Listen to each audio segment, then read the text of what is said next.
Protecting yourself from negativity. That will be the subject that we're going to discuss in this class. Negativity. Unfortunately, it's a very real reality in our lives. Negative energy, negative thoughts of all sorts, beginning with our own inner fears, our inner demons, as well as the fears and negative thoughts we have about others, or we have about life in general, about society around us. As I always point out, nobody's born a negative person, unless some type of extenuating circumstances due to an abnormal pregnancy, God forbid, or mother ingesting drugs or other experiences that may affect the child's metabolism, a child's chemical balances, and so on. Children are born positive. And you see that in their laughter, in their free abandon, and so on. But we're never taught, whenever it begins, once negative energy enters our lives, it becomes a very big real reality. So despite the fact that we're not born that way, it definitely is a part of our existence, to the point it's almost impossible to measure. If you were to ask yourself the question, how much time and energy do you invest, do you expend in fighting your fears, your demons, your negative thoughts, your negative attitudes, and so on? Very hard to estimate. You'd have to sit down and really document it. And some of us are not even interested in documenting it. But one thing is for sure, it's part of our reality and does consume us. And here's the catch-22. The more you fight to get rid of your demons, the more you get consumed by them, and the more you become obsessed over them, and the more they take hold and the more powerful they become. So the question is, and that's the presenting question that we're going to address, a double question. One is, can we do things to preempt, to prevent negativity from entering into our lives? And number two, once we have negative things that have already entered, once they've already entered, is there anything we can do to eliminate them, or to at least mitigate them, or in some way weaken their hold on our lives? That's the discussion. I don't think anybody needs an explanation, even though it's sometimes important to state, even though it's obvious, the effects of negativity in our lives. It's all-pervasive. It touches every part of our lives, our decision-making process, our commitments, our relationships, our intimacy, our levels of trust. Negativity puts a damper, to put it mildly, and in any way really weakens and compromises our resources and our ability to enter into something with strong positive attitude. That's what negativity means. You're distrustful, you're second-guessing, you're unsure, uncertain, etc., etc. And it's all pervasive because it affects literally every detail of our lives. Now, of course, the extent of a negative energy is dependent on the person or dependent on the mood. So that determines, obviously, how much impact it has. Many people will say they have negative energy, they also have positive energy, and they fluctuate. We fluctuate from one to the next, and we hope that there'll be as much positive as possible.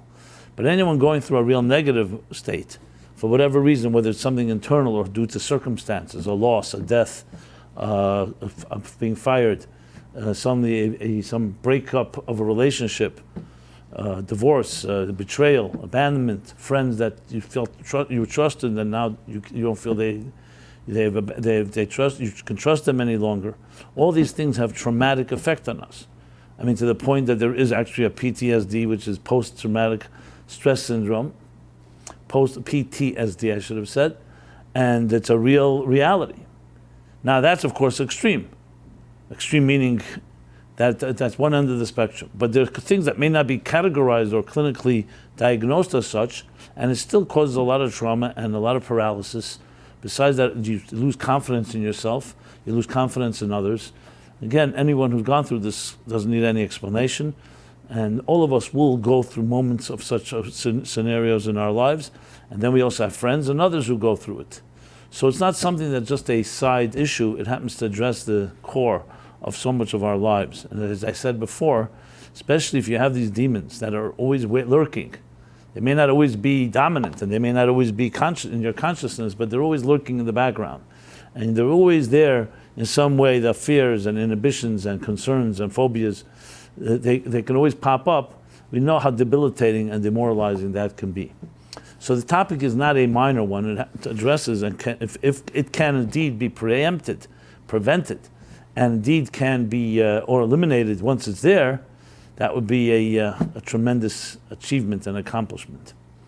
So, as always, there's always the symptomatic remedial approach, the painkiller approach, dealing with symptoms, trying to resolve short term, how you can get rid of an immediate fear or immediate concern or immediate demon or something that is negative that is stopping you from doing what you have to do. But we all know that the key to all this is not remedial. We really want to get to the root of an issue, because when you uproot it from the root, then you'll be rest assured it's going to be more sustainable and more permanent part of our lives. So we do need to go back to the reasons that a person does have negative energy and try to defang the enemy by looking at the enemy. As I've often point out, awareness of a problem is half the cure. What does that mean? When you shine a light on something, automatically negative energy usually recoils. Like you look, for example, when you go into a dark room or dark basement where there may be some maggots or there may be some other vermin or toxins, you shine a light, everything goes running, even on a very physical level. The same thing is with bacteria or other infections. When you open it up to fresh air, what is the worst thing for an infection? The festering infection is when there's no fresh air. It's closed up and doesn't have any breathing mechanism to clear things out.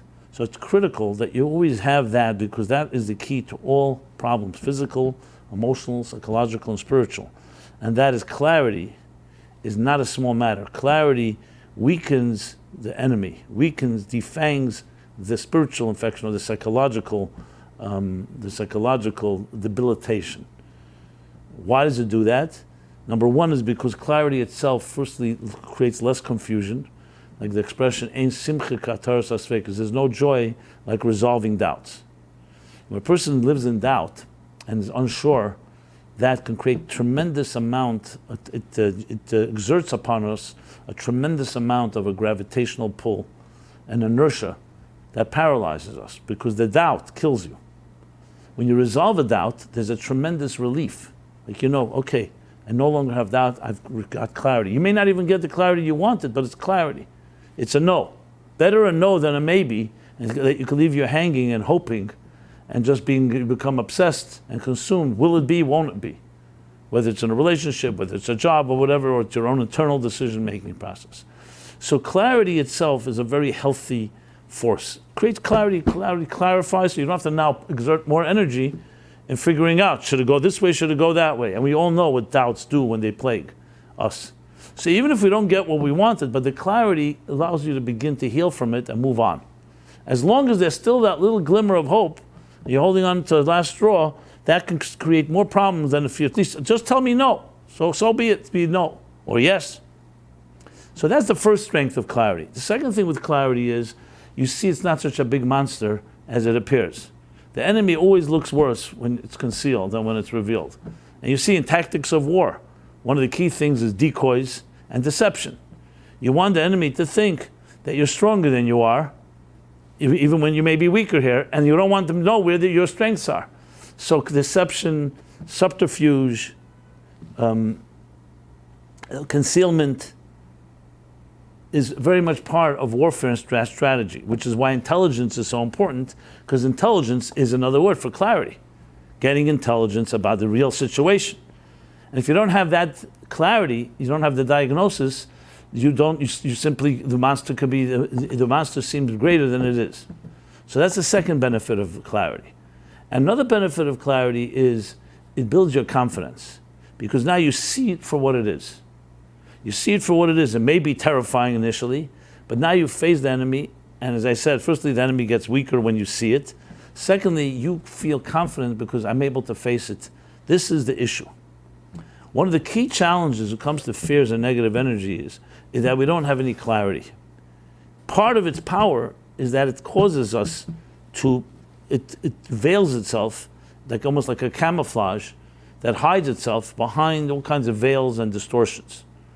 And therefore creates all the three problems I just mentioned. It creates doubts. Number two, the monster is bigger than, the enemy is greater than it really is. And number three, you have no confidence. So that itself is part of the problem. That's why it's so complicated. Because the problem creates another problem, which is it hides its own strength. And it hides itself from you, and we become weaker in the process. So the thing is, clarity is a tremendous asset here, because the more we understand the reasons why certain things happen, why we come to such a negative place, the more powerful we'll be able to deal with it. That's why I always begin with, how did we get here? You know, when you're lost in the forest, you're lost in the woods, make yourself comfortable. How are you? Yeah, very well. My master here? No, he's not here. Anyone? No. I'm just giving you an online class now. Okay. Is it okay if I write a check and I leave it with you for him? Sure. Yeah? So I'm just continuing because this is an online live program. Okay. Well, I didn't want to ignore you. Thank you. Okay. I appreciate it. So that's why, for example, when you get lost in the woods, and one of the things, you start panicking. As you panic, you get further lost because you don't remember sense of direction. Then you may make mistakes, like in any situation. When you panic, now for all you know, you may not even be that far from where you need to be. But the panic it's like when a person gets tangled up in something, and if they don't keep their wits about them, they get themselves more entangled. The same thing is in psychological situations. When, let's say, you get yourself entangled with something in a relationship and you realize it's not a healthy relationship, and you try to save it. What you end up doing is often you get yourself more entangled to the point, now you're so lost you don't even know where to go.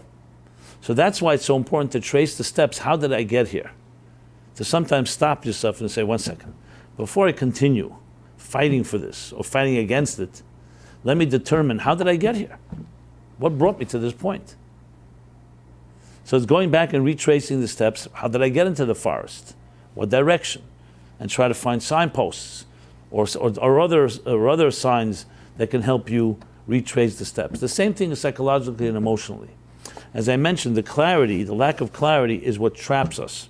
And that itself is maybe worse than the enemy itself. Like I said, the subterfuge, the concealment, the decoys, all that, deception. So what you have to do is retrace the steps, and retracing the steps means going back to who we are and what makes you tick. Were you born a person that's afraid? No, as I mentioned. All children are born happy children, except, as I said, certain circumstances can change that. But the natural human being is a naturally happy person, without fears. As a matter of fact, that's why parents have to keep watching their little children, because the little children don't know better and they can get themselves into big trouble if they don't know where to put their fingers or walk across the street, etc., etc. So it's vital to understand that we did not begin as fearful people. We did not begin with negative energy. We began with positive energy.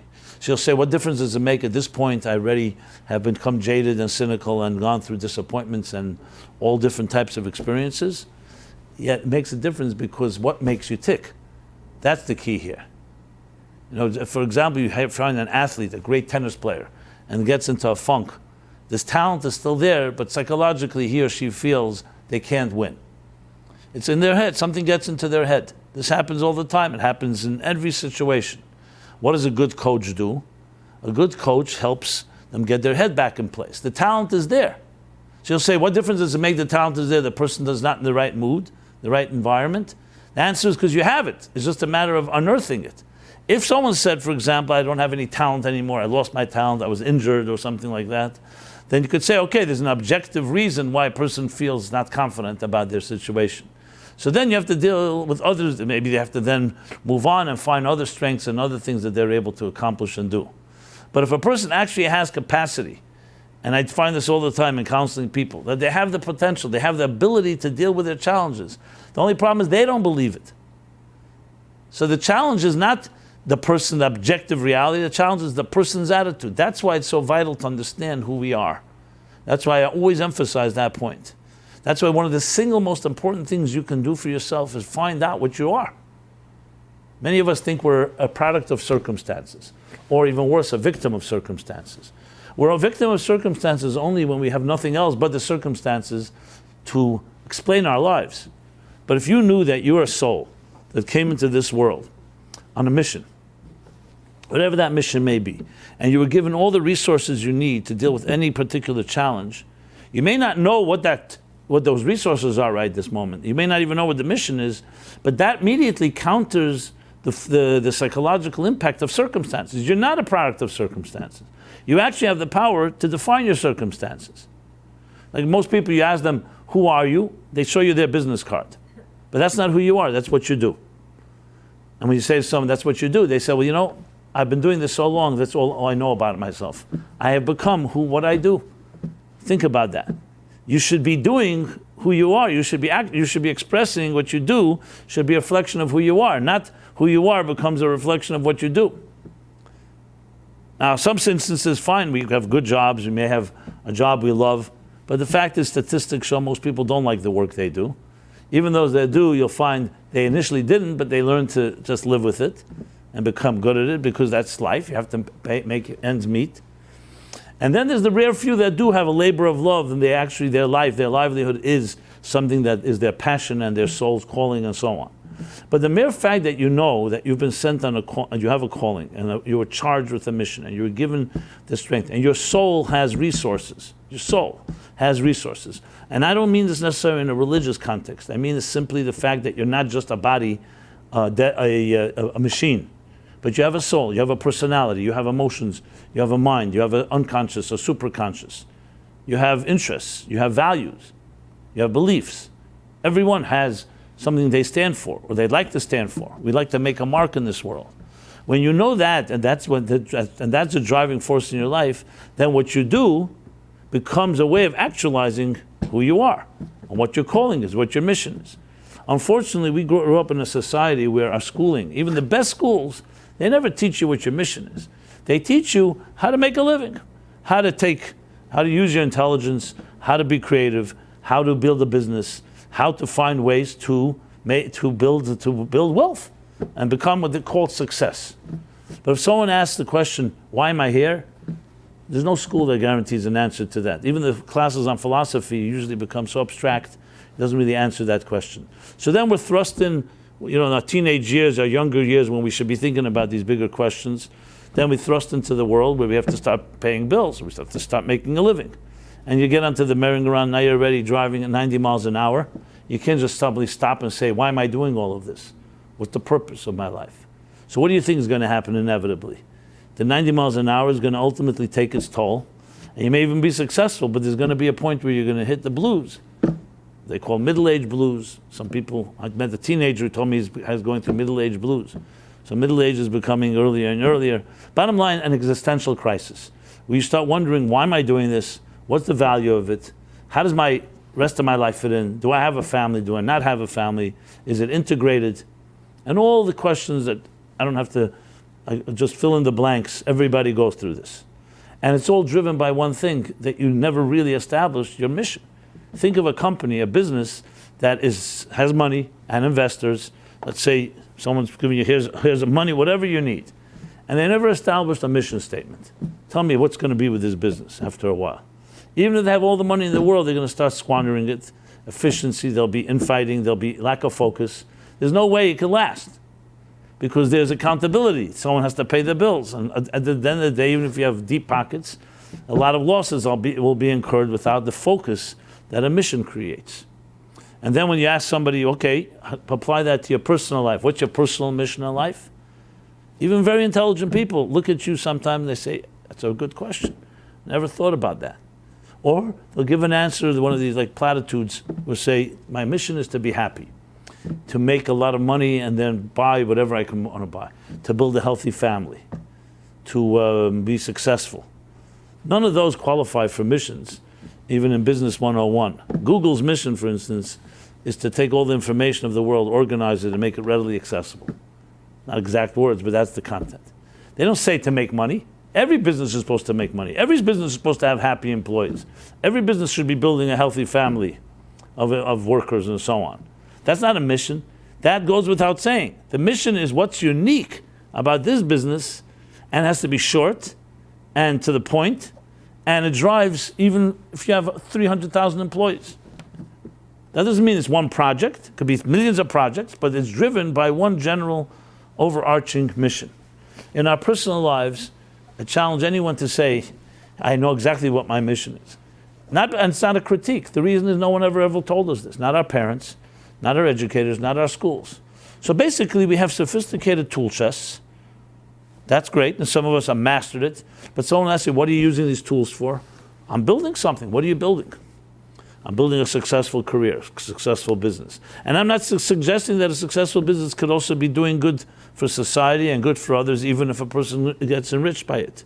I'm not suggesting otherwise. But if you said your personal mission, my unique mission, I don't even know if this is it. Maybe, maybe not. So the point is, to look for that is a key to everything else, because when you know that, that's where positive energy comes from. That's where why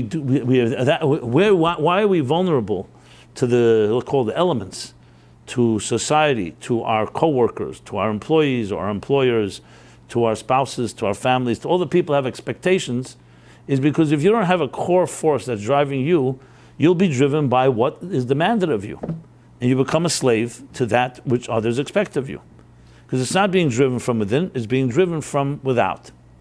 So it's inevitable that when negative energy enters, you will not know what to do with it, because it'll become too powerful. You can just leave it here if you want. I'll make sure. Yeah, I'll give it to me. I'll make sure it gets to the right place. Okay. Thank you. Thank you. Nice to meet you. Nice to meet you. Real nice listening to you. Thank you very much. You have a card? Meaningfullife.com. Meaningfullife.com. Yeah. Okay. What is your name? David White. I'll leave you my card. I'll send you an email, so we'll stay in touch. Okay, Nice excellent. to meet you. Enjoy. Where do you live? Long Island. Okay, great to see you. Nice to meet you. You are. So it's inevitable. So when things are going well and the winds are calm, you can stand up to those challenges. But when the storms come and there's a negative experience and suddenly overwhelming, you don't have what to lean back on, because your core being has never been defined. So the first step in anything in bringing positive energy into your life, both the preemptive, and we'll also talk about what to do once there's a problem, but either way, you got to get to know yourself. Know thyself. Learn about your soul. Learn about its resources. Learn about its faculties, its attributes, its powers, and then exercise them. Because when you do that, the part of you that is completely controlled by you becomes stronger, and the stronger it becomes, the less the forces from the outside, and even the inner demons and inner negative energies have a hold on you. So it's not about fighting darkness, it's about bringing light into the picture. It always comes down to that. Always finding that aspect. And that begins with yourself. When you have that inner sense of confidence and inner knowledge, this is me, this is my purpose, then even when a negative thing comes your way, number one, you have that clarity, as I mentioned before, with all the benefits. The clarity, number one, it creates a certain, it avoids doubts and confusion. Number two, it makes you see that the enemy is not so big and not so strong. And above all, it gives you confidence in that clarity, what you stand for. So someone will say to you, I know what I don't stand for, I know what I'm against, and someone will say, what do you stand for? That's the key to this whole process. So if you are a young person or you're a parent of children, it's critical to feed and nourish and cultivate in your children, not just how to get rid of weeds in the garden, but how to access their flowers. If we already have entered into a negative place, for whatever reason, the answer to that is not just to push away the negative. Whatever age you are, wherever you are in your life, it's time to get to know a deeper part of yourself.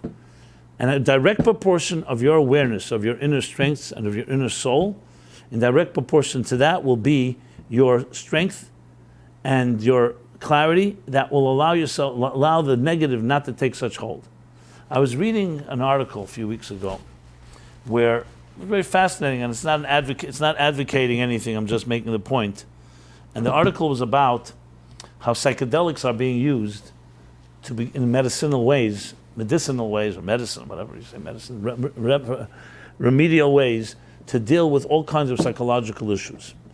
Now, there are people who are very big glee and feel vindicated because those that experimented with psychedelics back in the 60s or whenever it was, and then of course people got burned by it and it became taboo and illegal, etc., feel vindicated because some of the experiences that people had under the psychedelic experience was such that gave them a certain deeper understanding of reality. So what I was reading was very fascinating. Saying that the way it's being used now, obviously it's being monitored and with moderation under controlled circumstances and settings, is what it does is it opens up in the mind chambers and perspective that you see yourself as part of a bigger picture, a bigger unity. Literally uses these words and weakens automatically your ego. Because the ego of the person, the self, the sense of self, and of course, the extension of self is self-absorption, self-interest, self-worship. All the vices that the self brings lies at the heart of fear, of insecurity, of the demons of negative energy. Because you're consumed with your attitude to it, and this attitude is taking control. When you see yourself in a bigger context, you see that you're one part of a larger organism, and you're one part of a cosmic reality. What happens is your ego gets weaker because it's not just about you. You're part of something bigger, which of course includes you feeling the confidence that you're also being in a way nurtured by that larger organism that you're part of. And in general takes over the focus of the self-absorbed fears, which are the self-absorption, which causes us to become obsessed with ourselves and therefore also with our fears. Now interesting, self-absorption can be self-absorbed in your joy as well, selfish, narcissistic happiness, at the expense of others or completely ignoring others, but it also includes the self-absorption of fear, and you say, no one can understand me, I'm in a place where I'm locked, and therefore fearful, etc. As soon as you open up to the vistas and panorama of a larger reality, it weakens the hold of that ego, and therefore weakens the fears that people have. That's the argument. Now, when I read that, obviously, it resonated absolutely. There, it's being induced with psychedelics, but this is the whole basis, in many ways, of what mysticism teaches and Hasidic thought teaches, which is to weaken and nullify the ego. Not to eliminate it, to harness it, but not to allow it to control your life, because ego is at the heart of all issues. I've mentioned this a number of times, why we break a cup at the end of a marriage ceremony, under the chuppah, under the canopy. So the technical reason is to remind ourselves that Jerusalem and the temple was destroyed. So we remember the Churban Beis Hamikdash, that even in our happiest times, we'll always remember Jerusalem. So of course the question only carries over to why. Why of all times, the high point of a person's life is the moment of their marriage. Even if there are challenges in marriage, it usually doesn't begin at the ceremony. Why do we have to remember destruction? Why do we have to remember the negative? And one answer, a very powerful answer, and it gives us a formula for dealing with all challenges, is this. When a person is completely absorbed with their joy, and they don't have any room for someone else who may not be as joyous, or may be needy, and their empathy is blinded because they're so consumed with themselves, then the day comes, God forbid, when they have a negative experience, they're also completely consumed. When a person remembers, even at their high point in life, even when things are going well, the greatest simcha, the greatest joy, they remember there's the world is still broken. There are people who do not have relationships, who are lonely, emotionally, psychologically. On a cosmic level, the world is not where it should be. There's so much broken about the world in this ailing world. You remember that, so your self-absorption is not complete, because you remember others, there's empathy involved, though you're celebrating at the same time. So then, because you perceive the bigger picture, then when God forbid your time in life, when your wheel turns and you hit a low point, it's also not complete. Because there's room, like I said, fresh air. There's a refreshing way to look at it and say, you know what, I'm part of a bigger picture. Self-absorption, you can grow by it, but you also die by it. Whereas here, it's not the self. The self is part of a bigger picture. That awareness is one of the key things in really navigating any challenge in life. Even the harshest challenges, because you know there's a deeper meaning to things. You may not always know what it is, but you sense there's a deeper purpose.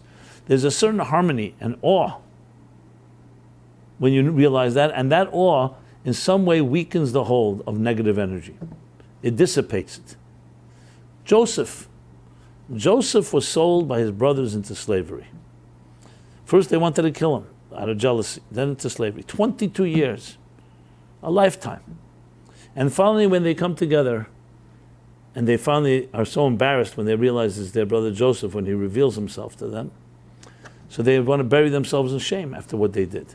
And Joseph tells them, it is not you that did this, it's God. God sent me here to Egypt to preserve, to sustain, because he was the viceroy that stockpiled the grain that allowed the world to deal with the famine, and therefore saving and sustaining his own family ultimately. So I was sent here to be a source of life. Imagine the perspective. He did not focus on his challenges. 22 years he suffered. He was in prison, he was almost dead. And all the other challenges. He saw the bigger picture and realized there's a bigger story here. It is those people that are able to deal with even the harshest circumstances. We shouldn't need harsh circumstances, but negativity does not have the same hold when you have that type of clarity, back to clarity, when you have that picture in mind. Now the best way, of course, is to teach people this attitude from the outset. Not wait till there's a problem. That from young age on, you teach people about your life. Yes, you have to take care of your own needs. You have a self to take care of, but you're also part of a larger organism. And the need for empathy, the need for sharing, the need to realize it's not all about me, me, me. What do you think happens when a person has that attitude? They grow a little older. So when things may not always work out, they realize it's not me, me, me. There's a bigger picture. I can forego certain things. I can forgive. I can transcend. Someone goes up me, me, me. Something doesn't go their way and they're a spoiled brat. What do you think happens? They're devastated. Or they become vicious. Because how could a sense of entitlement? So the best is to teach children from young age to be charitable, to be kind, to be generous, to be thankful, to gratitude. Today's a big whole rage about gratitude, how it literally helps people in their lives. Gratitude. What's gratitude? Gratitude, again, not about me. It's not just you deserve everything. Not just a taker. You're also a giver. And you recognize when people did something for you. There's a certain peace, a certain inner balance that we attain when we have when we show gratitude to others. And once we get into a situation like this, let's say a person did not grow up in a home where they heard all that, that doesn't mean it's never too late. You always have the opportunity. You always have the opportunity to begin and behave this way and live this way. How? Maybe a little harder because your habits and patterns and routines are now not aligned, but you always are able to correct it by introducing again your soul's needs. Let's use the analogy of a garden. Basi Ligani, come to my garden, God says. Basi Ligani. I have come to my garden. And basically it's an invitation. God himself is coming to his garden, which means the world is his garden, as the Garden of Eden in the beginning of existence, beginning of creation. What is the garden? The garden analogy is a beautiful analogy to look at life. For a garden to grow beautiful flowers and other produce and other vegetation, it needs two things. It needs obviously to be seeded and to be cultivated and to be nurtured and nourished and watered and so on. But it also needs to be weeded. You need to uproot weeds and other infections and other rodents or predators that may want to destroy this garden. Well, we have the expression in Jewish thought, there's the expression, surmara aseh tev. Move away, avoid, or surmara, go away from the negative and do good. It's two paths, and we need both. because we live in a world where there are dangers. It is a hostile world. But imagine all your focus in the garden all day is uprooting weeds. That's all you're doing. You're weeding the garden. And you're so busy with it that the flowers will never grow properly because you're busy constantly fighting the enemies. It's like constantly being on defense. You can't fight defense all your life. You need partially some defense, but the most important thing is, why is there defense? Because you want to build something here. You want to build and create a beautiful garden. And for that you need seeds, and for that you need watering, you need time and investment. The same thing is with each one of us. Within us, we are each personal, private, we are each microcosmic gardens. You are a garden that has tremendous potential. Beautiful flowers of all sorts, of all colors, to emerge. You can also use the analogy of song. You have the songs that you can sing. But if you're busy all the time fighting the enemy, fighting the critics, fighting negative people, negative energy, what do you think will happen? There'll be no time to cultivate the flowers and to sing the songs, because you're constantly fighting the challenges. That's why it's critical to get to know what you're made of, because it becomes very easy to identify yourself. You know, my life is basically a life where I'm constantly fighting, playing defense. I have all kinds of my armor, my shields, everything to make sure I'm not going to be hurt. And someone will say to you, okay, and what do you do when you're protected? You say, well, listen, there's always a new enemy that can come my way. It's not a life to live. Meanwhile, you're ignoring and basically betraying your own potentials. That is why it's vital to find out who you are. And there are places to read and study. We have online plenty of material that helps you understand your soul. We just finished counting the 49 days, the 7 times 7 emotions. Get to know yourself. Introduce yourself to yourself by getting to know your emotions. You have love. What kind of love do you have? Does your love have proper balance? Does it have proper harmony? Does it have proper determination? Does it have proper humility, yielding, proper bonding, proper dignity? Same thing with your discipline. Does your discipline have love? When you start going through your own emotions and the breakdown, the 7 times 7, you start getting to know yourself. And that's vital, because the better you know yourself, the better you can then deal with, number one, work on actualizing that which you know, and number two, then know where to focus where there's resistance, where there's a weed that you need to weed. Fine, but it's focused. It's not weeding just to weed. It's not just uprooting the weeds just to uproot weeds. It's not playing defense just to play defense. It's playing defense in order to support your offense. And then your life takes on a different type of course. Instead of it being reactive, you become proactive. Because proactive is a result of knowing what you are, what you want to achieve today or tomorrow or the next month or the next year, or the next decade of your life. Protect yourself. Not very good at building a relationship because there's so much on defense and there's such fear, they never allow themselves to really engage and really celebrate something. And it can be extremely sad when you see that. Now it's completely understandable, because if you've been under attack and your life has been a difficult life, you build up such attitudes where you're busy constantly protecting. So protecting from negativity is not through building defenses. Protecting from negativity is bringing into your life the garden, the flowers, the music, the songs that are your birthright, that are your soul wanting to actualize itself. And when you do that, what happens is you're able to then, that becomes the greatest force that protects everything. Now, one of the reasons we're talking about this in this class, because this week, and we have an article about this online, the protection, from a great Kabbalist who wrote a powerful book called Emek HaMelech. Emek HaMelech means the valley of the king. The mystical teachings based on the teachings of the Arizal, Isaac Luria.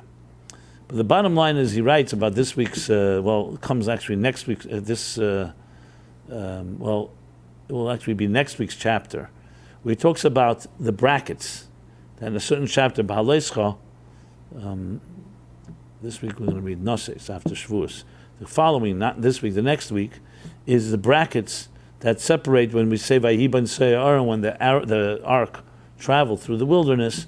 So that we say every time when they open up an ark in the synagogue before the reading of the Torah, we say Vayihi ben Se'ar. Now, if you look in the Chumash, you'll see it's separated by brackets. To the point the Talmud says that within these brackets, the brackets are like upside down nun in Hebrew. That within these brackets is considered like a Torah of its own, essentially creating 5 books into 7 books, because you have the first 3 books. That's Genesis, Exodus, and Leviticus, Bereshis, Shmos, and Vayikra. You have the part of Numbers, or Bamidbar, till the bracket. That's 4. You have the bracket itself, that's 5. You have after the bracket till the end of Numbers or Bamidbar, and then you have Devarim. So 7, sometimes I could compare it to the 7 branches of the menorah. But he writes in this book that someone who reads this, it's an automatic protection in life.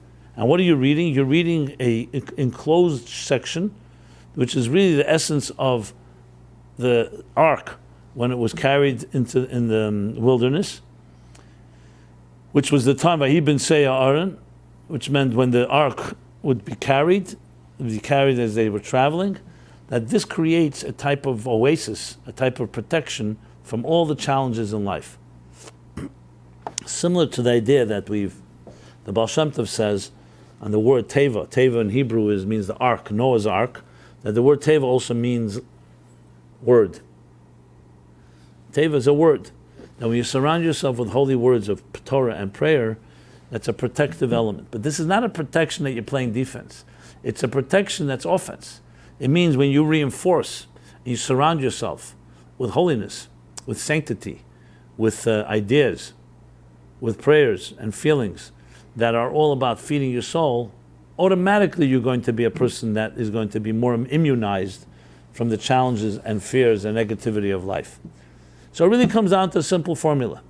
The stronger you build your soul, the less negativity affects you, period. This doesn't mean there won't be challenges, but it won't affect you quite the same way. That's what we're looking for here. We're not looking for perfection. We're not looking for eliminating a negative thing. We're looking for ways to deal with it when it comes. So you have a strong foundation, a strong home, a strong deep roots, a strong ship. When a storm strikes, there'll still be storms, but you'll be able to deal with the storm because you have everything going for you. So that's the key thing, is number 1 is reinforcing your soul. Number 2 is reinforcing your relationships. I say this also as a form of a blessing for those that need to find their soulmate, for those that want to begin building their family, and it's never too late.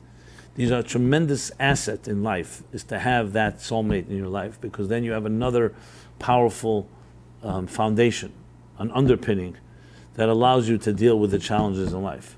But this doesn't mean that someone that's not in that place cannot deal with it. It's just another tool, another method if you wish. And I can go down a list of many, many tools and methods that we can use, but they all go under this banner, which is finding spiritual nourishment, feeding your soul, feeding your inner self, but not in a self-absorbed way, in yourself as it serves others. Because that is the key to creating that inner strength and inner confidence that can counter any negative energy. So, on a concluding note, I'll say this. Everything begins with one action. Just as I mentioned before, just like we don't get lost in the woods overnight. It's one step, and then you get further and further, and then you get more entangled as you get more panicky or more afraid. Same thing's the other way around. Once you stop and say, you know what, I'm not going to get further entangled. I'm going to pause, regain my composure. You don't get out of the woods overnight, but you take the first step. And the first step is always the most important step. First step starts right now. If any of this makes sense, tonight, before you go to sleep, think about this. Maybe write down a little note for yourself. Acknowledge the soul that you have inside you. That you're going to now go to rest and to sleep and be able to be refreshed in the morning. When you wake up in the morning, say the Moda'ani that I often point out, the prayer that it just acknowledges the soul that you have again. And that this soul is pure. That's how you begin. Small steps. You don't have to do anything dramatic. Just start with recognizing and paying attention to yourself, to the inner self. And the more you do that, the more you'll see the fruits of your labor. So when people suggest and say, I'll do something radical or cold turkey, it's usually not sustainable, since we have other things in our lives and it's hard to maintain that. But small steps can be maintained. And the small steps is to start feeding your soul. What I just suggested is a prayer in the morning, a prayer in the evening. At least once a week, if not once a day. Study something. Read a book or read a section of a book. Soulful, something that resonates with you.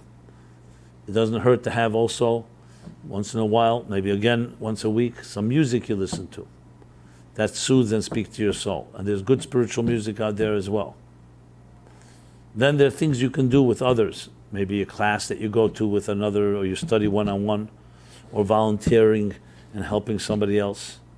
All these are essentially methods that nurture your garden. They bring out those flowers. The more you do that, the less the negative has a hold on you. The less you do that, then what do you think you're going to gravitate to? You'll gravitate back to your status quo, which is whatever controls your life now will continue controlling it. So these changes have to be small, but consistent. That's the key, consistency. Kvius in Hebrew. A consistent 1 minute a day is much more than an hour at the end of the week. Not about cramming. It's about consistent diet of the spiritual oxygen and spiritual food and drink necessary to give your soul a fighting chance, to strengthen it. And the more awareness, just like a child needs more than anything else awareness, love. The more care you give your soul, the more care it will give you. Try it out. What's there to lose? And you'll see the results. My life and my Meaningful Life Center, we're dedicated to this. This is our dedication. Give my whole life to this, because this, I believe, is the single most important thing, is to help people find meaning in life, find purpose. There's many other ways to get. There's any other places to go for entertainment, to go for career building, to go for other stuff in survival or success in this material world. But I like to believe that I'm part of, myself and our team at Meaningful Life Center is part of helping nourish the soul. And that's all the material we create is driven by that mission, to nourish the soul, to give it strength, to empower it, to make it aware of its own strengths. And no one has to give it to you, but someone has to spark it in you, ignite it within you. So it's already waiting. It's waiting, dormant, sometimes not so dormant, and beckoning. The beckoning can sometimes come through anxiety, through fear, actually. These are also voices of the soul telling you, I'm thirsty, I'm hungry, I'm exhausted, I am asphyxiated, please nourish me. The body tells you it's hungry when you feel hunger pangs. The body tells you when it's tired through fatigue and other ways. But the soul tells you it's hungry when it tells you something you don't feel good about yourself, missing something. You feel fearful, you feel listless, you feel lack of direction, you feel empty, you feel lost. This is your soul speaking to you, because you see dead people, God forbid, don't have such feelings. No dead person has anxiety. No dead person feels lost. So it's a sign of life. It's your nerves are telling you, just like your nerve tells you something's wrong and it tells you pain, there's also existential pain and psychic pain and emotional, psychological pain, telling you to wake up. And how do you wake up? By feeding your soul and becoming aware of it. It's calling to you. It's like a baby that's crying. You're not feeding it, it'll continue to cry. That's the way we have to look at all these voices in our lives, even the negative voices. And as you feed them, what happens is, as I said, you build up this immunity and the strength. And the negative thing becomes, you can deflect it, easier to wash off you, easier to get over, easier to transcend. That's the method, or the methodology. So please see myself and our Meaningful Life Center. You go online at meaningfullife.com, you find full of many resources, in social media, Facebook, YouTube. Please share, like it, do whatever it takes to spread the word. And we'll continue this journey together. It's an honor to intersect with you. It's an honor to connect, an honor to be able to, all of us, to actualize and help actualize our souls in building this personal garden and then the collective garden of the entire world. Thank you. We'll be here next week, Wednesday, 8:30, and everyone should have a blessed week. Thank you very much.